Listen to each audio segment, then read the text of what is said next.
Hello everyone, this is the first of many videos that I suspect we're going to be doing on these kind of topics. I've got about 10-15 different projects that I'm working on at the moment, but this one of them is something that I really want to get finished. So if any of you recognise this, then you're going to know what this video is all about. But the title's also probably going to be a bit of a giveaway, so you know, we'll take it as it comes. So the backstory: I have a Fitbit Charge HR.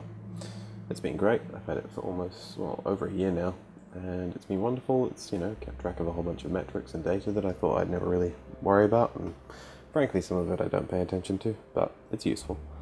And unfortunately, I was out splitting some firewood a couple of weeks ago, and the inevitable happened, and the strap gave way.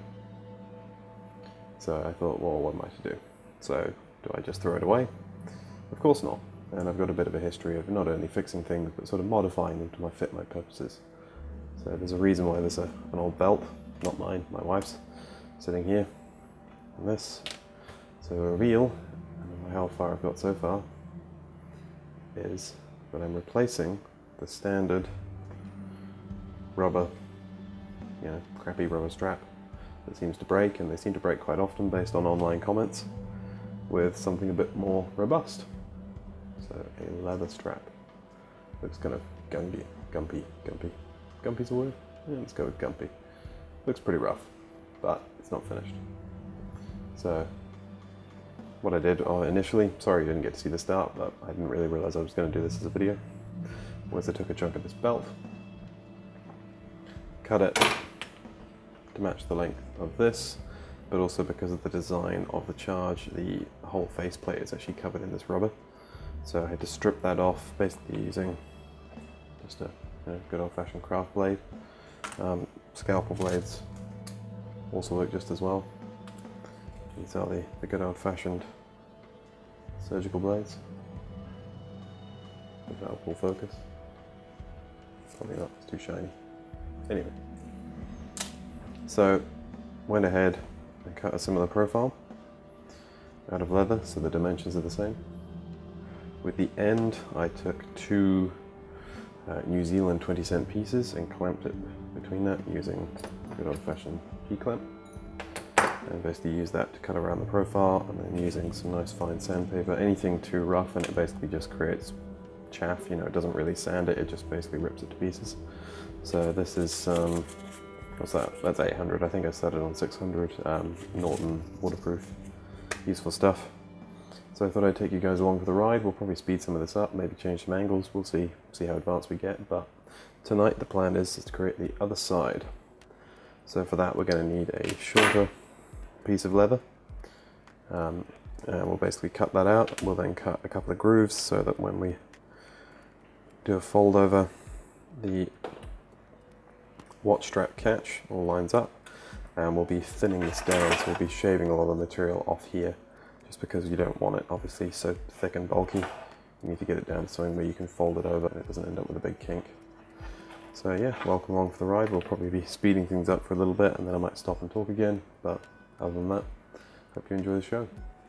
There's a few other tools around here. Obviously we need epoxy, because you can't just tie leather on.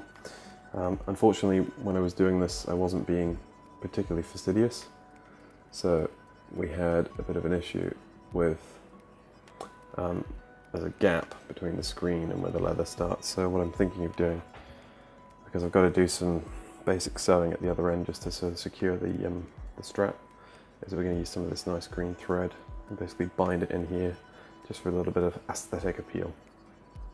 So let's get going.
At this point I basically just roughed out the form, and I've taken a lot of the material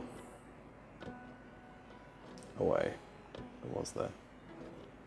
So that ramp down there, it's significantly thinner than it was, which means it bends better. It means that when it comes to gluing, it'll actually sit flush, as opposed to being way too chunky. Now we want the chunkiness for the strap itself so it doesn't break, but yeah, when it comes to these parts you really need them nice and thin. I'm sure there's the correct tools for the job. I'm not a leather worker, so this is my first time really diving into leather work, but I'm quite happy so far, but we'll see. Fingers crossed for the rest of it. I've still got to do some sewing, which doesn't bode well for anybody.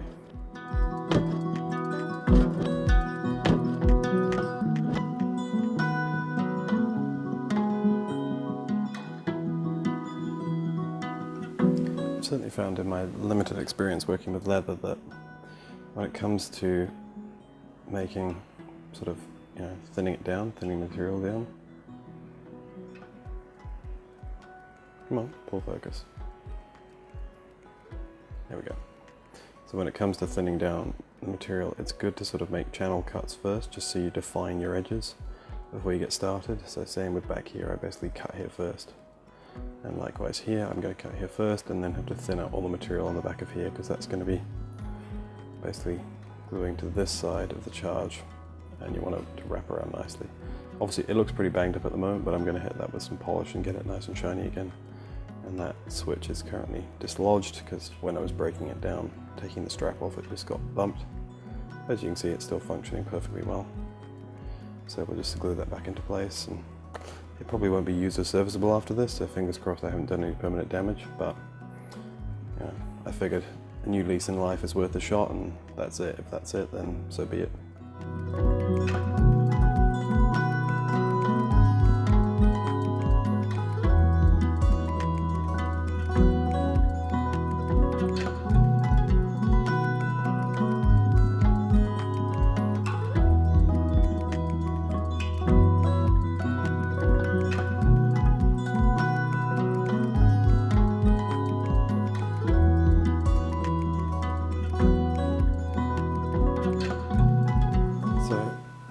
As you can see at this point, I've got the basic form roughed out. I've made again a couple of channel cuts here and here, just to make those folds easier for when we go gluing around the side, because when you look at the form that this takes, the rubber did go right around the sides, so I've tried to replicate that with the leather. Again, we're not finished yet, we're not polished, we're not anything, so you'll have to forgive anything where it looks a bit rough around the edges, well, pretty rough around the edges. So this is now mating up pretty well. It's pretty much flush. You can see it's a little high on this side, so we'll have to modify that. We're starting to get to a point where once we start thinking about epoxy, that should wrap up quite nicely, although probably still need to take quite a bit of material off on that edge because it's looking a bit fat.